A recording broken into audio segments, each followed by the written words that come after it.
Esta es la hora del patriota. Adelante. Miren, yo creo que hay una situación que no se aprecia en el potencial de peligrosidad que tiene la situación que vivimos en este momento. Observen que tenemos ahora mismo un conflicto entre la cuarentena y el problema de la normalidad de la situación. Ya la gente está harta de estar trancados. Comienzan a violarlo, a condicionarlo. El gobierno ha comenzado a pensar en lo que representa el hecho de una economía paralizada. Mientras aumentan los gastos del gobierno y se reducen los ingresos fiscales. E incluso hasta las inversiones que eran naturales, como las del turismo, tienden a irse cayendo. Ese hecho entre la cuarentena y la normalidad está ahí jugando. Y no es verdad que se puede ser indiferente a las consecuencias insostenibles. Son insostenibles el conflicto entre la cuarentena y la normalidad, en el sentido de que la cuarentena está concentrada en defender la salud de la población, en mantenerla aislada, en tratar de que no se acerque y se maneje, y en condicionar, con los servicios que se prestan, la posibilidad de reducir el impacto del virus que tenemos encima.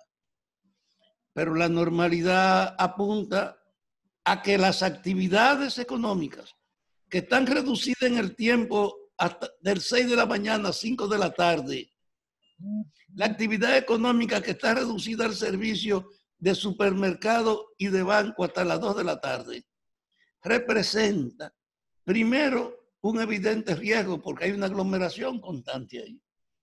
Pero es inevitable que no podía trancarse el país. Pero también representa una aceptación de parte de nosotros. ¿Hasta cuándo podemos resistir la parálisis de la producción y de la economía? Hay una caída en la producción que se va agravando uno con otro. Y usted entiende entonces que estas dos cosas se reflejan en la subjetividad y la conciencia de la gente, que la gente comienza a hartarse de esta situación. Dicen que va incrementándose en los hogares la violencia contra las mujeres, porque el marido y la mujer ahora juntos, en un horario inesperado para ellos, no fortalecen la armonía, sino los conflictos. Porque este es un tiempo precisamente que altera la vida de todo el mundo porque no era lo normal. El ministro de Salud habló hoy del 40 informes. Y mañana comienza 17 días más.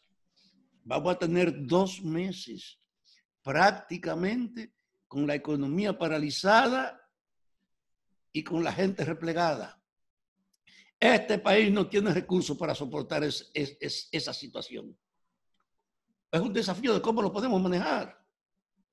Y cuando usted ve ese desafío entre la cuarentena y la normalidad, se enfrenta entonces a la salud y a la producción, porque el hecho de defender la salud es un desafío que corresponde al gobierno y a todo el mundo, pero el problema de la crisis económica como tal, la parálisis de la generación de recursos, el incremento de consumo y una limitación de la obtención hasta de los impuestos, ese conflicto entre la economía, la defensa de la salud pública y la bancarrota paulatina de toda la actividad y la estructura económica.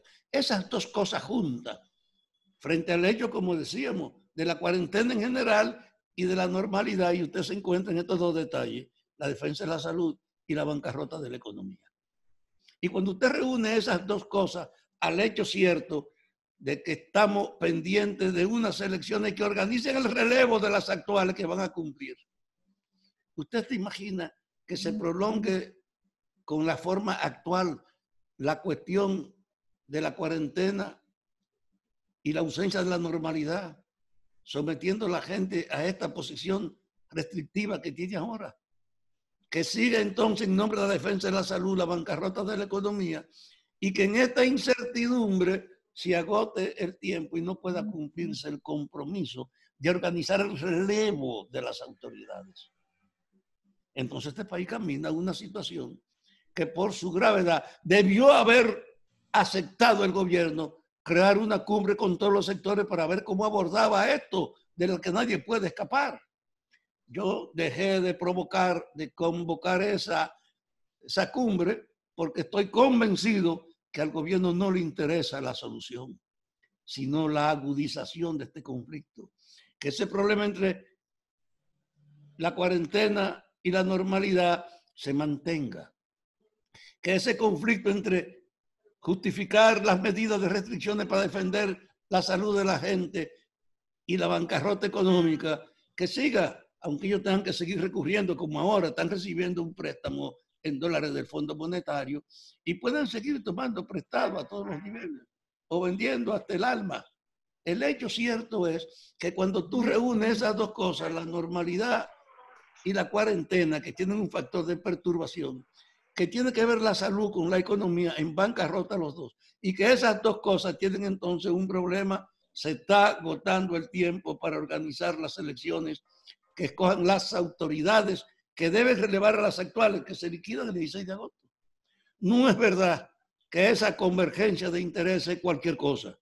Ahí está jugándose la paz pública, el futuro dominicano por mucho tiempo, porque un desequilibrio de la paz pública y de la armonía que debe imperar en la convivencia representa seguro una carga inmensa para el futuro que va a prolongarse en todas las consecuencias negativas que representa esta crisis. Yo no veo al gobierno entendiendo esta gravedad. Yo lo veo pensando que la puede aprovechar y manejarla precisamente para no escoger a quienes los relevan y entonces establecer una negociación en función de cómo nos entendemos cuando ellos controlan una parte del poder. Le digo esto a Luis Abinader, que es quien inicialmente planteó la cumbre. Y les digo esto también para que amplíe sus pasos. Lo vi reunido con los trabajadores, tiene que reunirse con los empresarios, con las mujeres, con todos los sectores. Trabajar para hacer la gran alianza que el gobierno no quiere que se haga con ellos. Pero eso es urgente. No se puede seguir siendo espectador de una crisis que camina aceleradamente a una agudización. Solo la evidencia de una gran organización y unidad popular puede obligar al gobierno a asumir con seriedad una crisis que ellos están tratando de explotar y controlar en sus consecuencias. Es un desafío que no lo hemos tenido en nuestra historia. Es un desafío de una consecuencia previsible si no hay una solución armónica que nadie pueda ignorar, pero que además represente una prolongación del deterioro que se está produciendo ahora y una dificultad mayor para poder rehacer la normalidad en el país.